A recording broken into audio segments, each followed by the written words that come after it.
podcast. I want to give a big shout out to the fine people who are supporting the Patreon. Not only are they making this happen, which certainly I feel very supported by that process, but also they've started getting all sorts of great new things. I've been recording extra Patreon exclusives with the guests who've been on. We've had Jen Zart on talking about some astrological aspects. We've had Al Cummins talking about geomancy and pizza magic. And we've had the Stacking Skulls crew on talking about their musical influences, both spiritually and ridiculously in their lives. And all of this stuff is only for people who are supporting the Patreon. So please consider it. Think about how many hours of this podcast you've listened to, and jump over to patreon.com/thehermitslamp. If you pledge $5 an episode, you will get access to all of that good stuff, but there are perks at many levels as well. Thanks for supporting it. Enjoy the episode.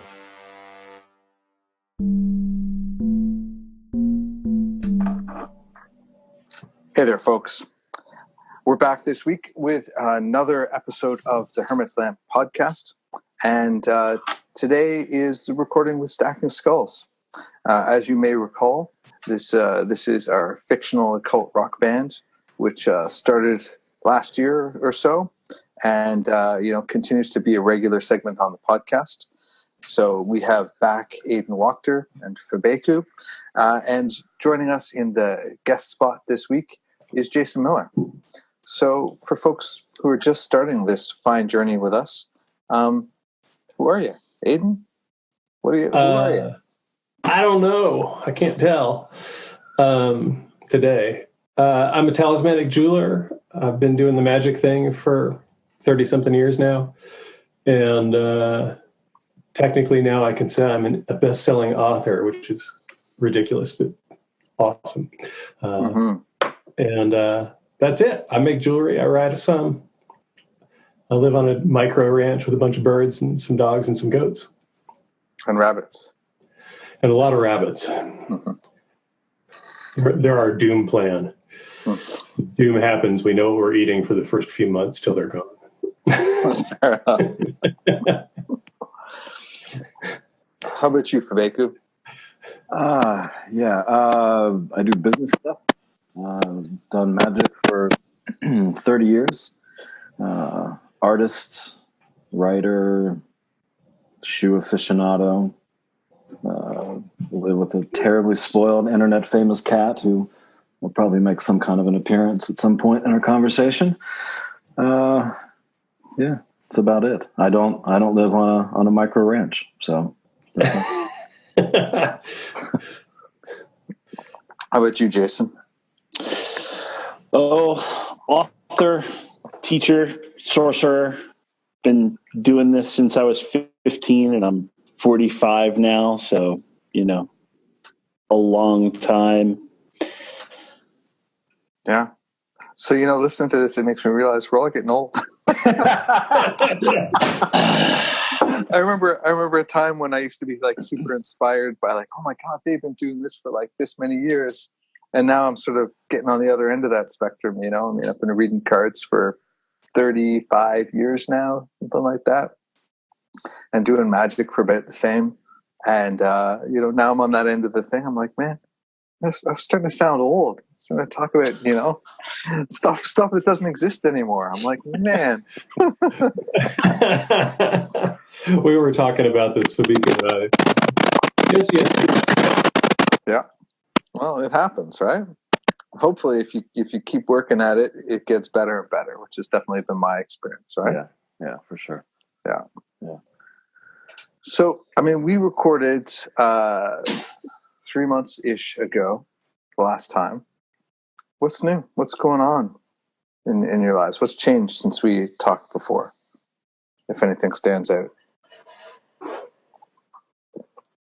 For me, the main thing is I just spent a week with my grandkids and their mom, and that was awesome. That was something I'd been looking forward to since they were born. They just turned 5 months old. They're awesome. Nice. And Mama's killer, and it was a super good time. So that's awesome. Mm-hmm. And your book came out and is doing super well. It has. I forgot that actually is within that same window. Yeah, the book's doing great, and really pleased with that. And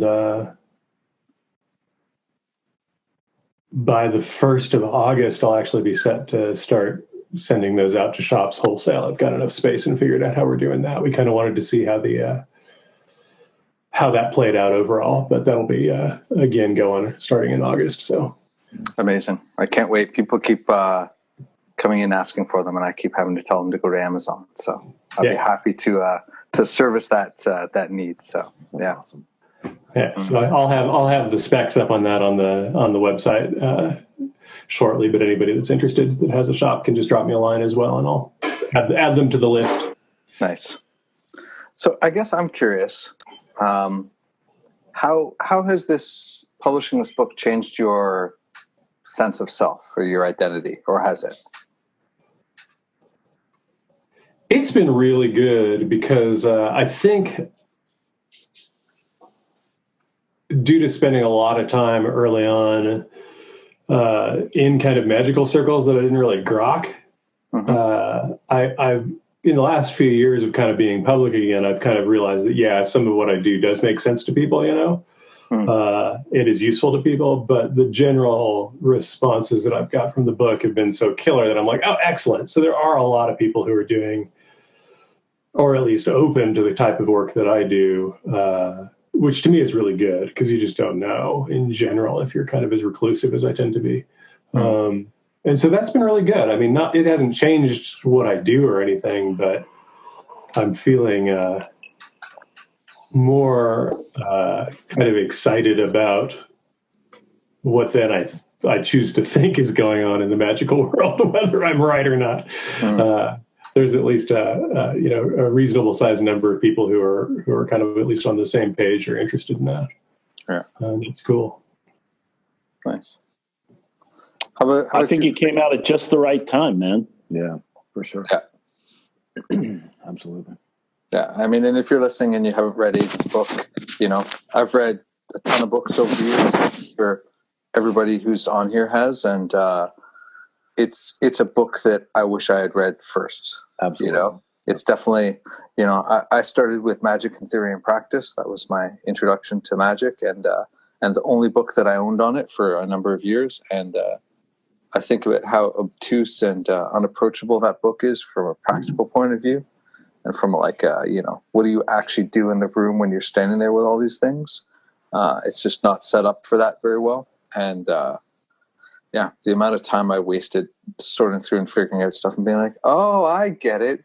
You have to do this with your arm. Okay, now I understand, or whatever. Yeah. Thank you. Yeah. I think for the longest time, there was this divide of a free approach represented by chaos magic, but that rejected sort of spirits and offerings and such. And then traditionalists who were working with spirits but rejected sort of a freer, more streamlined approach. And in recent years, those things have come together, and Aidan is sort of right. 6 Ways is like a perfect manual for, look, you don't need to reject spirits to have this freedom and streamlining of chaos. It's, they can meld together perfectly. Absolutely. Yeah. Yeah. Well, and I think that, I think it's something that we all share to a large degree, is a sort of connection to spirit and sort of working with spirits. And I think that, at least in my experience, if you're listening to the spirits that you're working with, you're gonna end up in some more free flowing kind of space in some way or other, right? That communication that can come back from them, can be super open ended, and even in, like in my Risha tradition and stuff, which is sort of theoretically super structured, I mean, it is very structured, but it's still the Orishas dictating that structure, dictating what comes through, right? You're like, what offering will you accept to help me with this thing? What offering do I need to make to make this connection stronger?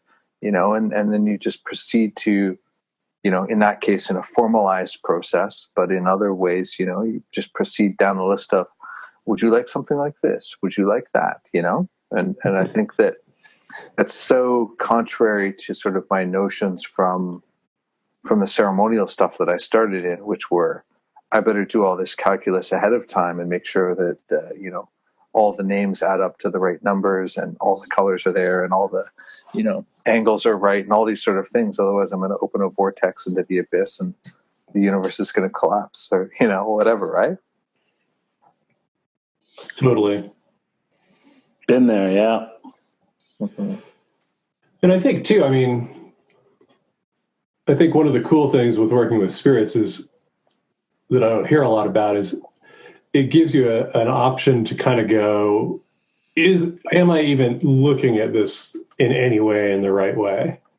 Mm-hmm. And have some feedback from that, right? We can do that just through divination if we believe that the divination doesn't involve spirits, I guess. But kind of more specifically doing it with the people that you're working with, whether that's divination or trance, and going, okay, what am I just wasting my time on here? What's not going to happen this year? Mm-hmm. Or where should I focus this year? Or where did I kind of fall off the track? Where did I fall off the rails? And that's a huge benefit to me. Mm-hmm. Well, you know, I think the other piece kind of following this thread is, you know, to me, it's interesting when you're able to get the spirit's perspective on something. You know, how does this spirit see the thing that I'm looking at? How does this plant spirit see it? How does this animal spirit, how does this stone spirit see it? Right. It's like, for me, that's one of the, like you said, the valuable things, right? Because, you know, I think we get so fixed into this human vantage point, which, you know, is necessary and fine. But, you know, there's times when all kinds of amazing shit happens when we can step out of that and swing around and look at it through a different set of eyes, whether that's through the spirits or through trance work or, you know, whatever it is. I think that for me is one of the most valuable things. It's like, and specifically for me, it's been a helpful question to go to the spirits and ask, all right, what's my blind spot? Like, what am I completely not seeing? What am I fucking up? What am I mistranslating? You know, how am I failing to see this in a way that would be more helpful or more coherent, or, you know, whatever it is. Mm-hmm. Yeah. Never underestimate the human capacity to rationalize stuff and avoid looking at the things, right? Mm-hmm. Yeah. So how often are people checking in this way? How often do you check in on this kind of thing? Like, ask for that kind of feedback? For me, it's an almost daily thing in smaller ways. You know, it's whether that's through divination or through, you know, starting the day with sitting with the spirits and listening and asking, and, you know, and then probably larger, more structured ish ways, you know, once a week, once every couple of weeks. But I think for me, the more I've plugged into this idea of different vantage points, the more I've realized the value of it and the necessity of it. So it feels off to me not to check in frequently at this point. You know, it's and not in a weird, you know, tell me what to do way. It's not that thing at all. It's it feels like, sometimes it feels like driving with my eyes closed, and it's like, yeah, I don't need to do that. Let me just check in, whether it's this car, or, you know, sit with the spirits or whatever it is, to make sure I'm not headed toward the fucking ditch or over a cliff or, you know, whatever. So for me, it's a pretty constant thing. Yeah, for me, it's you know, it's similar to how we check in with other people. I mean, if I have something short that I need to hear from one of you guys, I might text you and you'll text me back, and it takes just a minute. And there are experiences like that with the spirits through dreams, through signals, through a brief appearance or a divination throughout the week. And then there's formal, like, you know, let's set some time aside to chat by Zoom or have coffee or something. And those are sort of akin to it's Saturday, I'm going to sit down and do my thing for Cyprian and see what he has to say. So, it's that mix of formal and an informal two-way communication, because sometimes it's them being like, hey, dumbass. Right. Definitely. Sometimes it's that like tap on the shoulder. Sometimes it's a smack on the back of the head, right? Totally. Yep. Yes. You know, and yeah, and I feel like it would make me feel cool to say that I never got to the smack in the head level, but it totally happens, right? Like it's one of those things that I think that there's this notion that we'll go down these kinds of roads and we'll get clear and focused and we'll discover our true will or whatever, and we'll just be like, now I'm a laser and I'm on focus and on target and everything just continues. But it's not really like that. It's such a wandering, meandering thing, and life keeps sort of pulling at it, for me anyway, from all the time, where it's like stuff with my kids, stuff with my house, stuff with the business, stuff with this. And it's like, oh yeah, wait, I'm getting unfocused again. Thanks to the tap on the head. Now I have to go back to it, Yeah. It reminds me, there's a proverb that from Ifa that says, we lose the way to find the way, right? And that to me has been one of the most useful things that I've learned, because for me anyway, there never has been that point of, okay, I've anchored into the thing and I'm set and I'm good and everything just flows fine from here. I don't have that experience of things. So, I look at this kind of losing of the way, whether it's a little mini thing or a great big detour in the middle of who knows where, it's just, to me, that's the process, is annoying as it is. And I find it super fucking annoying. I have no enlightened perspective on that at all. I find it incredibly annoying, but annoying and common. So, yeah. Well, I think too, it's like Dan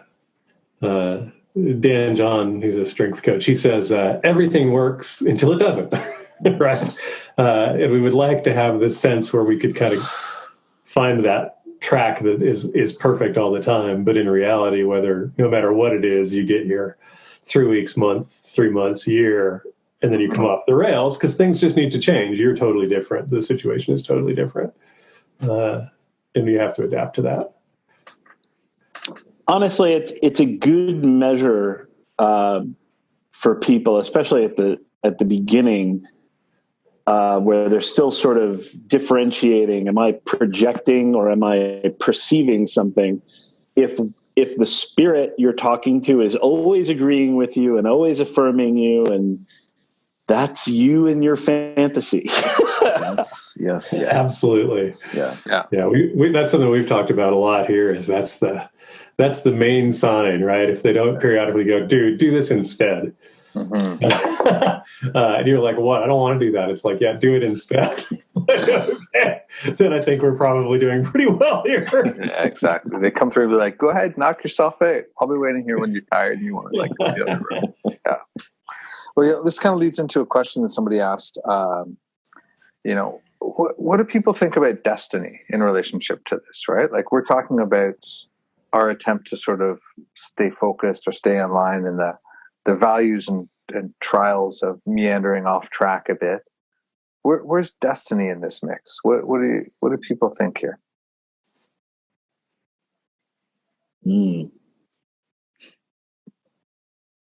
That's what we think. Well, here's what. First of all, I have no problem. I'm just making it up.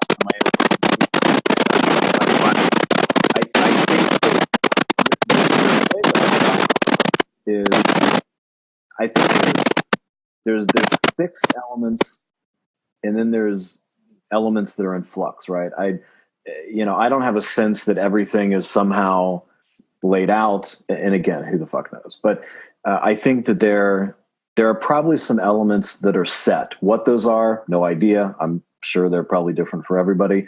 I think most of the other pieces are kind of in play, and there's some flux to those.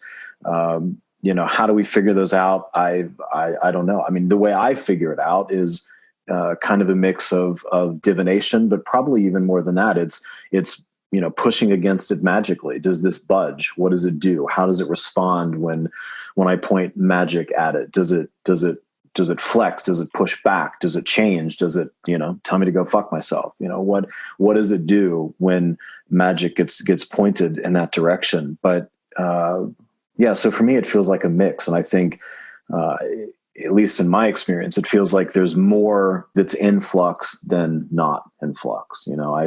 I kind of struggle with the idea that it's all kind of mapped and laid out and we just kind of, somehow run our way through it. That doesn't seem consistent with my experience at all.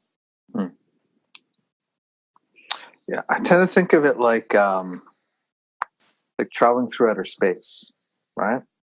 So there's tons of space, right? There's tons of free will. There's tons of we can move in many directions. But I also think that when we're plotting our course and stuff, we encounter gravity, right? From stars, from planets, from whatever. Some of those we might want to go directly to for some reason. Some of those we might just find ourselves near as we're going by. And as we proceed through our lives, the choices we've made, the history of ourselves, they kind of lock us into these different kind of patterns, right? And but I think that where this metaphor falls down is that some of those things are destined, right?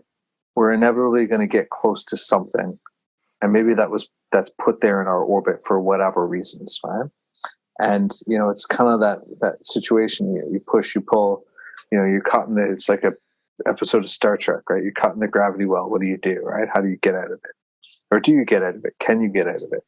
And I think that different people's lives have different quantities of these kinds of things, and I also think that the more one pursues magic and spiritual stuff, the more, if you're doing it well, the freer one becomes, and the more thrust you have to sort of move in different directions until you don't, right? And I think that that's always the thing, right? I don't think that we ever become truly free of it entirely, but it definitely doesn't run the show either all the time. Yeah, absolutely. I rarely think in terms of destiny. And I think I probably divine less than a lot of people too. I was watching an old episode of House recently, and if you've ever seen it, he never tests for anything. He's just like, well, we think it might be this. Let's give the treatment, and if they get better, we'll know that's what they have, and if not, we still got to keep going. And I remember sitting there thinking, I'm like, that's a little bit like how I deal with magic. Well, let's throw this at it and see if that works. And I guess it's not that I don't ever feel destiny or sense destiny. I try to ignore it.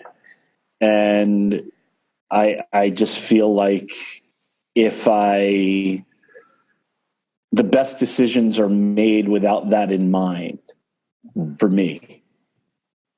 Yeah, I'm kind of with Jason on that. I think that there's something, whether you want to call it destiny or fate or whatever, that's present, but it's kind of like, I take everything back to the physical, just on a constant. It's kind of like our genetics, and not in some kind of, racialist kind of way, but like, I'm 5'10" and I'm not going to be a great NBA player no matter what. And so there's things that are like that, I think, that go on in magical practice. And that's one of the kind of processes that I think we all go through, is we figure out what works for us and what doesn't. And you kind of have to learn to not bang your head too much against the things that just consistently don't work. And so on that level, I think that's real. I think that there's some stuff each of us are better at. But as far as and I also get your the kind of gravity concept, because there's definitely things that I get pulled to really hard. But I think that that's like my allies assisting. Like, you should totally go check this out. More than I think it's anything like fate or destiny. All right. Wizards 4, Destiny 0.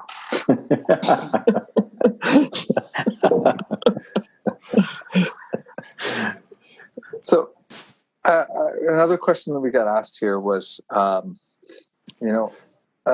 as often comes up, especially when Aidan's going to be on the show, about trance work and meditation and stuff, right? But I know Jason's also a master meditator. I hear wonderful things about his course and so on. So, but I guess the question is sort of like, someone was asking to share what really sort of comes from that, and what's really like, where's an example of how that really changed something for you or for all of us, So, but I mean, let's frame it more generally. What do you get from that practice? How does it serve you, and why might people want to dig into that more?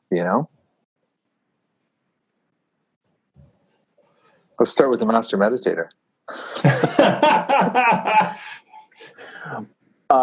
Well, so are we talking meditation or trance? Well, they put them together. So for me, they're really radically different things. Yeah, for sure. In trance work, what I see is important, and I'll follow it and take it on that journey. In meditation, I'm learning to rest in the natural state of my awareness. So if, the Virgin Mary walks up to me, picks up her skirt and says, "Follow me," I'm supposed to go, "Sorry, I'm meditating. I'll save 5 minutes after the meditation." But, I'm focused on this thing right now. And so that's if a Buddha appears on the road, kill it. And what I get out of it is a grip on what my own mind feels like. First of all, when things arise that are momentary wants, I really want a burger with a lobster on top, but what I should have is a salad. Meditation helps say, okay, release that thought, focus on, what the will is all about. But it's also, when I sense things from spirits and they're not audible, like I can hear them with my physical ear, you get an idea of what your own mind feels like and what input is, as opposed to fantasy. So, there's just tons of benefits from meditation, all of which can sort of be reached through other things, but then it's a matter of, do you want 100 different things to get these 100 benefits? Or do you want to do just the one thing? That is unfortunately anti-magical for a lot of people. It's the hardest thing to get students to do. They really don't like it. Mm-hmm. Yeah, that's for me. Yeah, they're totally different things, and kind of similarly, meditation for me is just how I kind of get to ground zero. Like, what's going on with me? Where is the continuous chatter going right now? And can I kind of back away from that and turn the volume down on that so that I can, kind of have my own mind for a while and decide what I really need to do, rather than, especially now with the internet, and 8 million terrible movies on Netflix and Amazon Prime and whatever we all have. We're like in the aeon of distraction. And so meditation is like a beautiful way of just going, okay, I'm going to take 20 minutes or 10 minutes or an hour or whatever, and I'm going to sit down and not be distracted to the best of my ability, which is totally variable depending on the day. And I think it's like immeasurably helpful for me is what I would say. But yeah, it's difficult for magicians because we want to do stuff. We want to make a change. And so the benefit I would say is that meditation for the magician will help you see what you really want to change, rather than being kind of caught in distraction, in delusion, not in the massive way, but not in a kind of universal way, but just in small delusions. Like, I really like the burger with the lobster. It sounds great. I'm just wondering if that's a path to one of the things I could get from meditation. That's really what I think it's a brilliant idea, personally, and I'm kind of into the concept. It's literally on the menu at a place around the corner from here. A burger tops with lobster meat and a nice remoulade. It's wonderful. Casey's Caboose. Man. But, and you get to this realization that there's nothing that we know that's not coming through our own minds. So I remember sitting there with somebody, some guy, I don't know who he was. He was wearing this weird robe in Boda knots, and he was sitting out just like on the walkway around the Great Stupa. And he was making a big show of being like really important with his robes and this mala that was like 108 baseballs, like size things. And he's sitting there, and all of a sudden he's starting to get angry at everybody walking by. But, this is also the center of town. People walk by. And at one point I'm sitting like 100 feet away from him eating lunch at an outdoor cafe. And he like gets up and he's like, people can't see that I'm meditating. And I'm like, well, I don't know what your robes are for, but you suck at this. Because, ultimately, if we realize how distracted we are with our own just push and pull of every little thing that's been laid on our minds our whole lives. And if you believe in past lives, then all of that too. Like the momentary distraction is just another one of those things. Like the external, like the guy walking by is so much less insidious than what do I want for dinner? Or I'm so good at this meditation thing. I'm the best. I'm so clear. For sure. For me, I think that I agree that meditation and trance are really different things. For me, meditation has been the thing that I go to reduce the noise that amps the signal, right? And I think that, whether that's, before magical work, facing the day, dealing with hard shit, having a difficult conversation, whatever it is, it's the place that I can go, that I can turn the volume down on the noise so that the signal is clearer and more easily accessible. And then trance for me is a thing that I would say changes the types of signals that I can access, right? So it's like it expands the frequency band that I have access to. And, I think the other useful thing for me with trance, and I think maybe some people do this with meditation, but that's not my relationship to it, is there's this transcendent quality to it. And what I mean by that is again, this kind of goes back to when we get sort of too boxed into our own shit, that, whether that's a struggle we're facing or our own perspective or whatever it is, when we move into a trance, it's like we have the ability to kind of stretch out and shake all that shit off. And in that, there's this sort of expanded capacity, expanded coherence, expanded, velocity. All of these things happen. So for me, sometimes there's a focused trance work of going to a particular place or working with a particular spirit or doing a particular type of working. And sometimes there's just this accessing a trance state for that transcendent ability of being able to kind of stretch out and shake all the bullshit out so that I can get back to whatever it is that I need to do in a way that is clearer and more coherent and more effective. Totally. Yeah, and for me, the trance thing is like my main kind of spirit contact space. I've never been one that gets super clear messaging when I'm awake.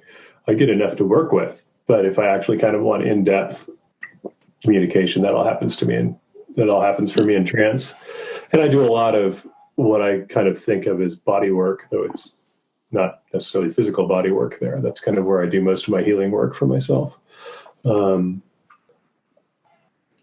yeah, for me, it's just the most open space that I can go into as far as experiential contact with the spirits, where I can kind of go into the zone or where I know that I meet those things. And the communication is much clearer and much more two-way, and it allows them to show me things that I'm just not that visual when I'm awake. And eyes open, daytime shit.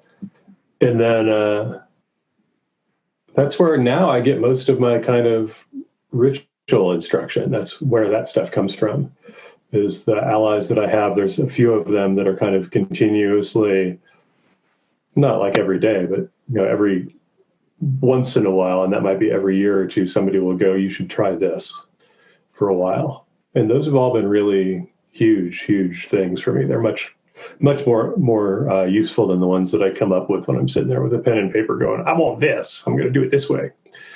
So. Well, and in that way, I think that the trance space for me is one of the most effective working spaces, right? So, going back to, some of the ideas in chaos magic that, trance or gnosis is required for magic. I don't know that that's entirely true, but for me, it's largely true in terms of the way that I function and the way that I work. And it's not that I can't do magic outside of that space. I do, but there is a difference in the experience and oftentimes a difference in the results that I have when I do magic in that trance space as opposed to when I don't. So, I wouldn't necessarily say that it's a required component for everybody, but for me, it's a really profoundly necessary ingredient. Yeah, I think I might be a bit either my conception of it and my language around it makes it seem like I'm an odd person out in this conversation, or I just have kind of a different approach. I don't really meditate anymore. I always feel like I should. Like I get this, like like right up there with I should eat that salad and I should do whatever. But I find that I spend so much time floating and connected to spirit side. I spend 15 hours a week doing readings and stuff for people, plus whatever other time I'm doing with that. So I'm so continuously connected to that space and continuously flexing that muscle of, is this me? Is this my thought? Is this the divination? Is this the spirit message? So I'm always kind of working that stuff in a way that, I feel like maybe this is a bad metaphor, but I feel like like a personal trainer in that regard. Spend so much time at the gym moving stuff around that I'm not so sure what's left that I need just for myself in that regard. And then most of what I need for myself in that regard comes through making art and sort of being connected, which is probably where my trance-like stuff happens. Sitting down with whatever I'm working on and just sort of channeling stuff through and working in that capacity, or going to the places in nature where, the spirits that I work with more so like to be present and sort of paying attention for signs and omens and communications there. But I feel like that trance space where spirits accessible to me or messages are accessible to me sort of almost always continuously just at the edge of my awareness. And so I feel like I can fall into it so easily now that setting aside big chunks of time or sort of regular pieces of practice for it just haven't seemed super necessary. And when I've sort of buckled down with that should and sort of been like, all right, I should do this, I'm going to do this. And I do it for a period of time, and I don't really notice a particularly big difference. And to some extent, I sort of feel like then I spend a lot of time showing up and nothing happens because they're like, dude, I already talked to you earlier today. Like, I don't know why you're here. I don't have that hamburger you want now. That's not going to happen, right? So. Well, but to me, I think that's one of the benefits this trance stuff is that, like you said, it becomes accessible. It's right at the edge. So, 20 years ago, it felt like kind of a production to get into that space. Now you close my eyes and take a couple of breaths and you're there, And so in that way, I think that's another really concrete benefit that's come from doing that work for so long. It doesn't feel like a different state to me. It feels a little like leaning to the left as opposed to, however it is I'm normally sitting. It's a slight but significant shift at this point. Doing inner heat practice, the Tumo practice, has really helped make that trance state much closer and deeper, so that I can do what Aidan is talking about, receives those messages down to the details of this is the practice, this is how it should go. And then you take it for a spin, and then the next time it's like, no, you didn't do that quite right. And then, what's amazing is, some of the stuff that I teach professionally is rooted in those kinds of messages. And then when I go to teach it, the spirits are like, well, it was fine for you to be this loose about it, but if you're going to, we should firm this up. And so I'll be like, there's more I have to add here that I didn't expect. For sure. Totally. Yeah. And I think that, as you say, Fabeku, right? You get to this place where it is so close all the time, right? If you're doing that practice, right? And, I spent a year doing pranayama every day for like an hour, and then doing just sitting meditation for a chunk of time as well, and all those things, right? But this is the downside to being old. They're so far back that I don't entirely remember them as a lived practice as such. This was like 20 odd years ago. I don't remember exactly what that's like. I have some documentation and some memories, but it's not. I know it's like learning to swim, right? Once you know how to swim, you no longer really think about it anymore. So, yeah. And I think that ties into the stuff that Jason's teaches in Strategic Sorcery and Sorcerer's Secret, I think. And then that I have my versions of in 6 Ways on the kind of energy work, the orbital work and stuff like that, is that, there's like a period where you kind of have to really focus on that stuff. Until you've kind of got a solid sense of it, and then it's available, unless you kind of just get too distant from it, and then you got to kind of drop back in, and kind of do the refresher. It's a little bit like my take on running now that I'm not like a runner, is it's like I don't have to run every day. I have to run a little bit to kind of keep all that metabolism still working properly, and if I take too much time out like I did from being injured, then I actually have to take, maybe 8 or 12 weeks to kind of work back up to where I can actually run a couple miles once a week without it being a big thing. But then I don't have to focus on it as much. And I think that's just kind of the process of everything, that you've got to kind of put in the groundwork. And then once that foundation is built, it allows you some flexibility. It's not like you have to sit and meditate for the same amount of time forever every day or you're fucked. But you start to notice like, oh, my brain is kind of churning nonsense. I probably need to sit a little more. Well, the way I look at it is like a chef, right? They're in the beginning when they're in training, they have to practice their knife skills. And that means cutting up fuckloads of carrots day after day, after day, after day to get them just right. And then after a period of time, when they have that skill, they don't have to think about it, right? They have access to the expertise that's come from that. And of course, you don't have to sit and chop piles of carrots forever and ever, right? But there is that muscle building period. I think until you get that skill, that muscle memory of it, where you can clear the static, you can move into trance, you can enliven the sigil, whatever it is, you can do the thing because you've built up the practice, and that, that takes time. Mm-hmm. For sure. Yeah, and for me that works for everything. So like now, I'm sure that there are people that are just because I'm talking to people about it. Some folks that aren't public practitioners, so I'm willing to talk to them a little bit in the background about some of the 6 ways practices. Like, yeah, that whether it's the reclaiming right or the stars of the 6 way or the scraping, this is like a long process for them because it's super new to them, and so they're having to kind of think through all of it and sit with it. And that whole thing is like maybe 5 minutes a day for me. It's totally effective within that, but it's like I've practiced that thing so much, or those things, that I can kind of wander in and go, okay, what needs to happen today, do it, and be back with what else is going on really quickly. You get that body memory, and it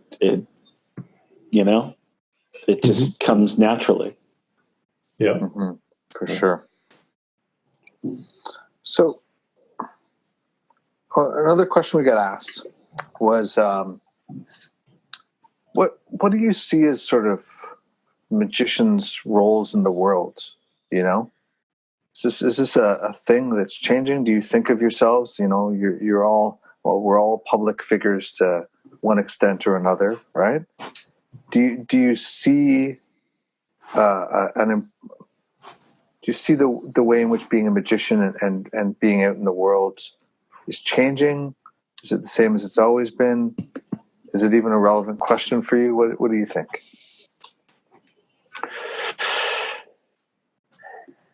It's starting to get more acceptance. I think it's certainly, it's starting to get more acceptance. As for what the role is in the world, I don't expect, a government-funded department to open up anytime soon. But,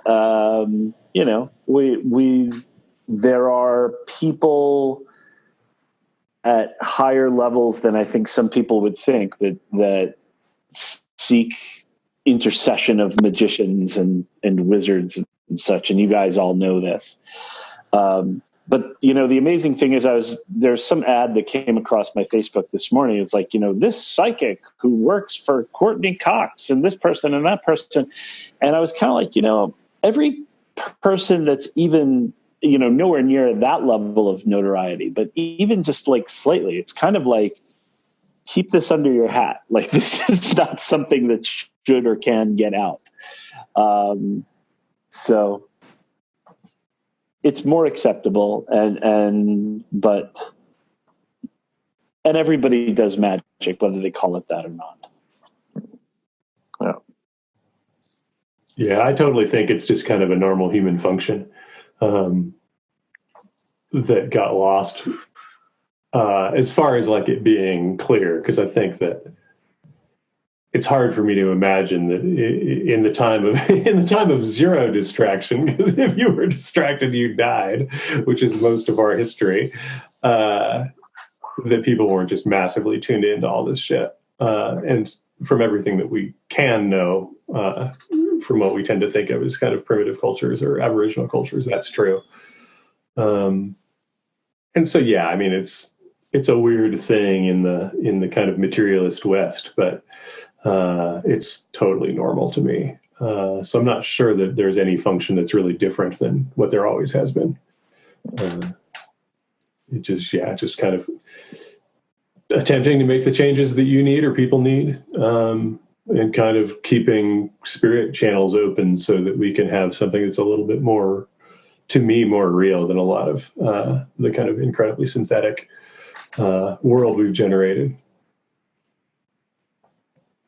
Yeah, I agree. I don't know that the role is any different at all at this point. I think that one of the things that And I think this might be why there's kind of one of the reasons why there's sort of an upswing in the interest of magic is I think magic gives people a sense of hope, not in some, kind of fake bullshit, rah-rah kind of sense. But, when you understand that magic gives you the ability to kind of interface directly with sort of the wiring under the board, the things sort of behind the curtain, and work with things that are in flux, work with things that are chaotic and difficult, and somehow, kind of slide things in the direction that you'd like them to go. I think it gives people a sense of hope. It gives them a sense of there are other options than what I had considered. And I think that that's important on an individual level, on a communal level, on a global level, and I think that matters. And I don't think that's anything new. I think magic has always done that. I think that's probably one of the things that has drawn people to magic forever.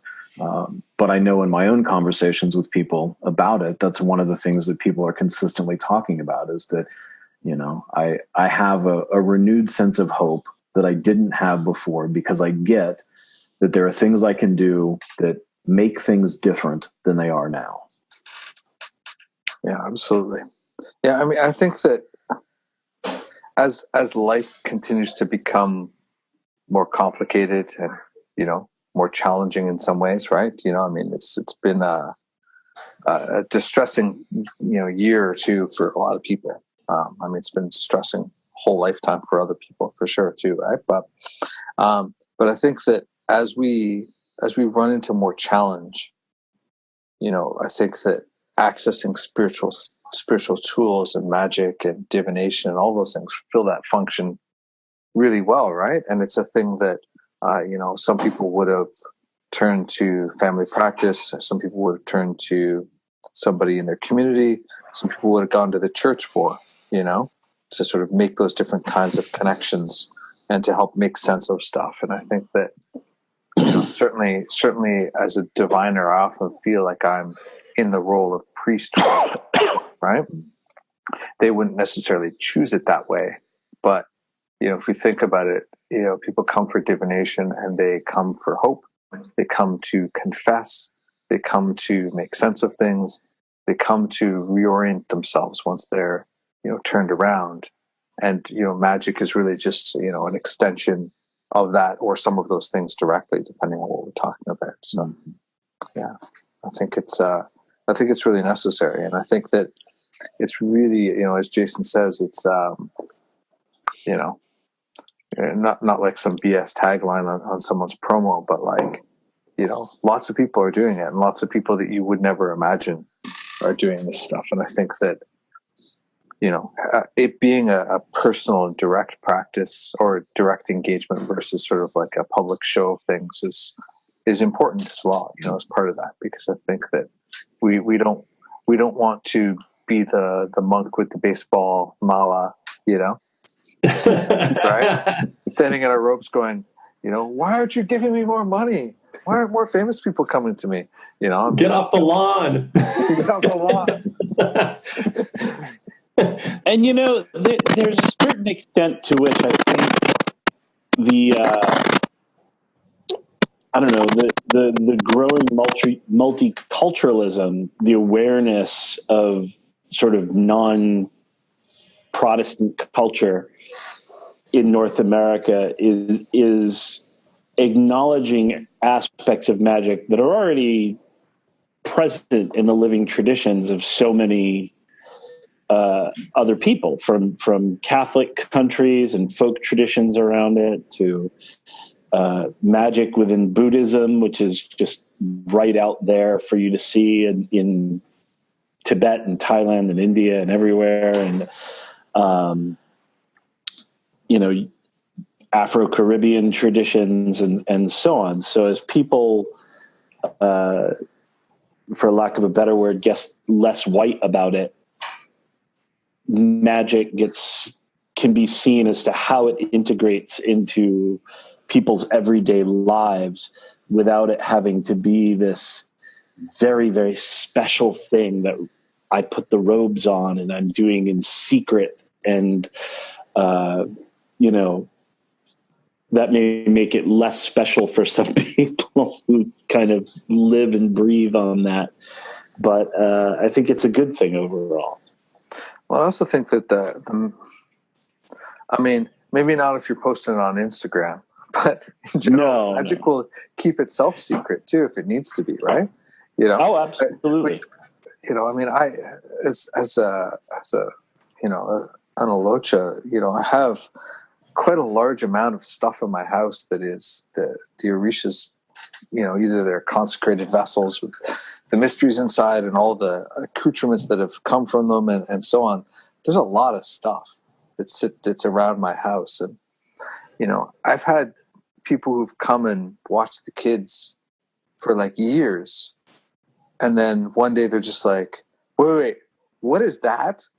You know, like, what do you mean? It's been there the whole time. You don't know who it like was? They're like, no, I know who he is. Why is he in your house? I'm like, how have you not seen it for like 2 years, right? You know, I mean, these things will conceal themselves if they need to as well, right? That fine balance, I think. Yep.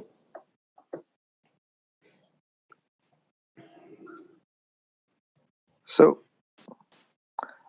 we got this question that I think is a really great question.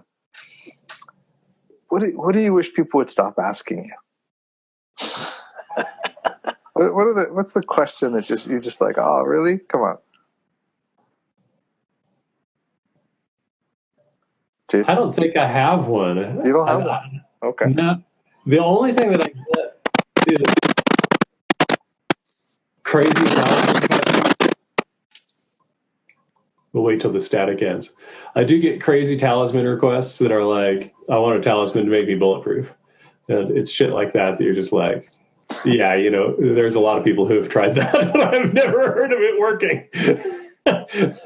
But so other than outright absurdity, I don't really have any. Yeah, I get the absurdities sometimes, and they don't really bother me because I just open them and I look at it and go, okay, you know, close.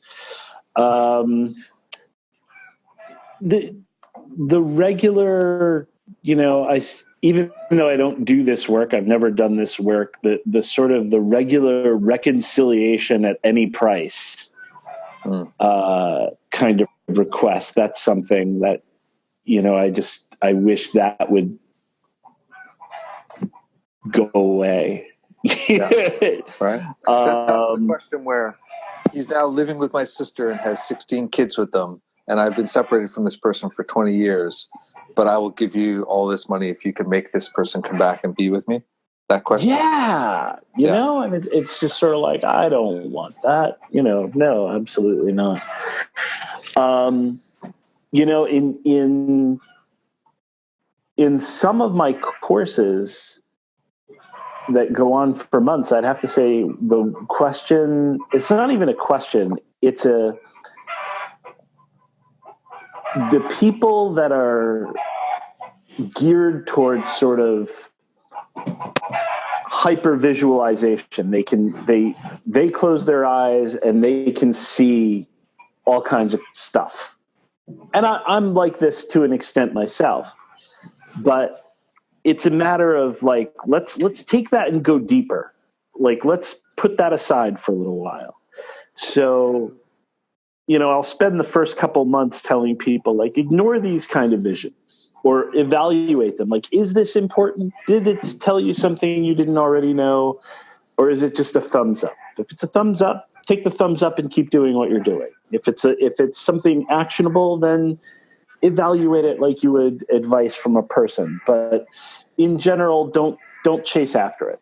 Like, use a practice to get deeper information, and then you can start getting stuff that's like, wow, this matters. And because that also, people that aren't like that, who maybe when they get a vision or a message, it will be like really important because they're not prone to that kind of thing. They sort of feel like, well, I must be doing something wrong because so-and-so has, you know, phantasmagoric trips every time they utter a prayer and I'm not. Whereas I'm kind of like, well, actually, no, there's nothing wrong with you. And, maybe that person that gets phantasmagoric trips when they put something out in terms of spell work are not going to get the results you have because they're great at receiving and not so great at sending, or when when you really receive something, it's going to be like, yeah, that's got meaning and teeth and something I can dig into. I hit this point in my own practice, especially like working with clients and doing readings and stuff, where I realized that I had a choice where I could just know what the answer was, or I could have like a big visual thing about it. And I was like, it's so much easier just to know what it is than to like proceed down into this like vision of it all and stuff like that. And so I sort of started prioritizing a different way and, submitting my requests, to the other side. Like, so if you need to show me, please do. But if you just tell me, that'd be awesome. And then we can get on to the next thing, And, it's worked pretty well, So, yeah. Well, that's one of the gifts of, I'm going to wait till the static plays.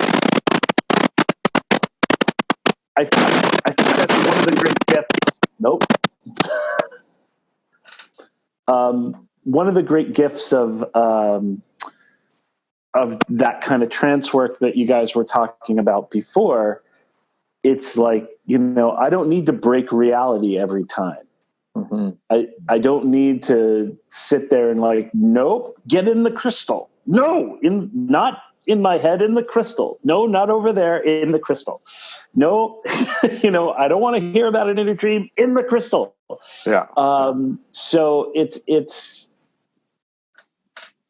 if you can build a relationship, if you can, develop the capacity to kind of meet the spirit halfway rather than, I got made fun of once on Social Magic Reactions for calling it fracking. You're basically like spiritually fracking reality. Like, I'm going to pull the top off this just to get to what I want. But, I stand by it. Yeah, I think that there's a lot to, as you said, just kind of accepting the easy way in and realizing that a lot of the flash is not necessarily actually helpful.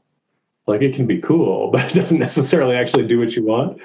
And so in relationship to the stuff that I'm not sick of it, but I never have anything to say, is because I've got enough people that are aware of what I do. I get kind of like the occasional email that's like, this happened on Thursday, and you get some incredibly abstract book of the law kind of thing. What do you think? It's like, I have no idea. I don't think anything. I have no concept of your experience, your context, anything else. And it's not my transmission. They're talking to you for some reason, and perhaps that makes sense to you, but it's I could try and explain the shit that happens to me, and it's, in most cases, I don't think it would make sense to most other people frequently. But again, if you can kind of go, can we be pretty straight about it?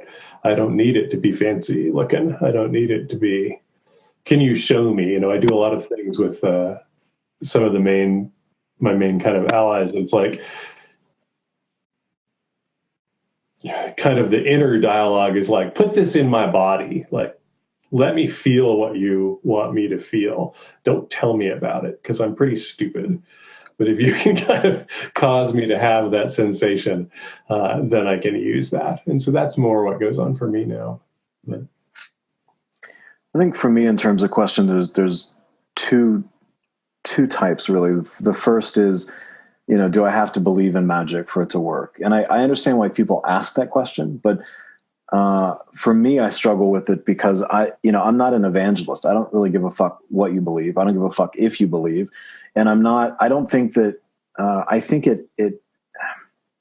my approach to this is like, you believe it when you believe it. And the only way you believe it is by doing it. So to me, the question is, I think the better question is, how do I get started? How do I do this? Not, does it require belief? Because I think you can just, kind of fuck yourself in a circle going around with that kind of nonsense. My thing is, I don't know, try it and see what happens.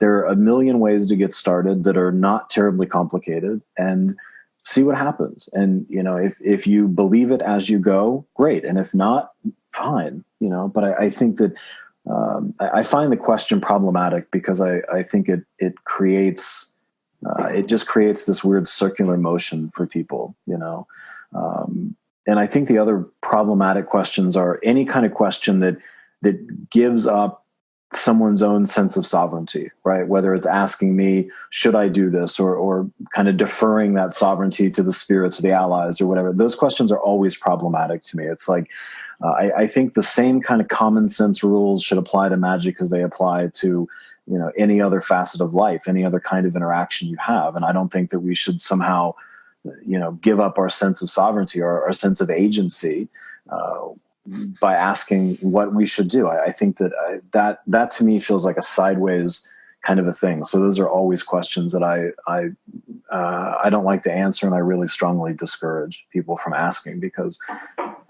I think, again, it's just rooted in a perspective that for me feels really problematic. Yeah, don't ask the spirits for permission for something you want to do. Yeah. Right? Ask them for advice in general, but yeah. And I think even asking, should I do this working? I don't know how. I can't answer that. You know what you need. You know what you want. You know what's important for you. You know what you're willing to sacrifice in the process. I have no way of answering that question for you, and I shouldn't be the one answering it in the first place. Mm. Yeah. I think that's an interesting question. I think that there are definitely times where I ask spirits, especially the Orishas, should I do this? Should I do that? But it's more along the lines of when I moved from the old shop to the new shop, I'm like, should I sign the lease on this place? Should I do this thing? They're more like, and they're not guarantees, but they're like, is there good possibilities here? Is there a pitfall? That's really what I mean by these shoulds, right? Is this a space where something can happen? Or is there something that you see that I don't see that's going to be a big hot mess about this, right?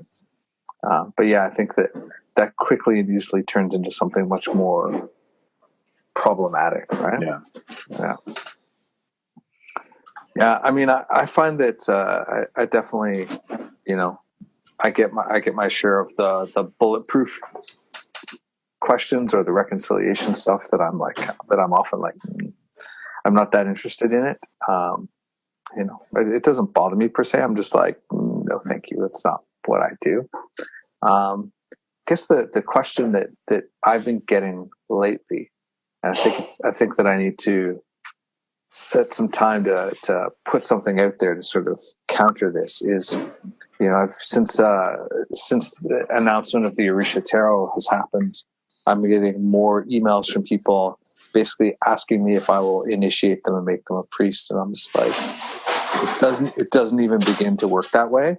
And, there's sort of a presumption of, it depends on where they're coming from, but there's often this sort of presumption of entitlement or this sort of desire that they're going to start a road that will take them there. And I'm like, I don't even know you. Like, number one, this is a permanent lifetime long commitment you're asking of me. And number two, you don't even know if this is your path. You feel drawn to it, but that doesn't mean that that's true or helpful or real or valid at this time or ever, maybe. So I think that I need to, talking about this conversation tells me that I need to put something together and put it out there so I can just kind of point people to things and be like, hey, just go read this. So it gets you a better idea of how this works. But Andrew, I read a book about it last week and I'm really, really into it. Yeah? Only one book, not all the books? Come on, Jason. I'm so disappointed in you. Come on. And all the websites, right? Yeah. Especially the websites. They're the critical source. The critical source at every juncture, right? That's it. All right. Well, we have been on this call for a long time. I want to thank you all. let's do a quick round and just sort of say where the best place for people to come and find out about you and what you're up to is, and then we'll wrap it up for the day. Aidan, where should people come connect with you? AidanWachter.com, Aidan Wachter on Instagram, Aidan Wachter on Facebook, all of that. And then Six Ways currently is strictly available through online bookstores, but pretty much all the big ones. And as I said earlier, we'll be getting those out into stores that are interested in the next probably 5 weeks. So fantastic. Jason? strategicsorcery.net. And from there you can find Facebook and all the other places that I might be hanging out. Definitely. And if you're looking to learn from the meditation master, you should go check that out, because I heard fantastic things. You too could get a fancy robe. Oh, no, not included. If you enroll now, get a free baseball mala included with the price. Right. Yeah, I don't know who that guy's tailor was, but it was awesome. Nice. Very nice. Fabeku? Fabeku.com. That's where I'm at. Nice. And I am either Andrew McGregor or the Hermit Slant, basically everywhere. So thanks, gents. Thanks for jumping in and being our fourth today, Jason. It's been a pleasure. Thank you for having me. Thank you, man. Yeah, super great to have you here. I feel honored to be able to play the imaginary instrument in the imaginary band. May it always be thus. Leading up to this recording, I was having an exchange with Fabeku, and the phrase "in stacking skulls we trust" came up, and I immediately, of course, thought that needs to be a t-shirt, and now it is. So if you are interested in that, check the show notes and you will find a link to it, or just go over to thehermitslamp.com, navigate to the shop and punch in skulls, and you will find it in the search there. And in general, I want to say thanks a ton for listening. Thanks for supporting the podcast. I really appreciate everyone who shares it, who helps spread the word, who supports the Patreon, and who just tells people about it. So please continue to spread the gospel. It is much appreciated. And we'll be back soon with another episode.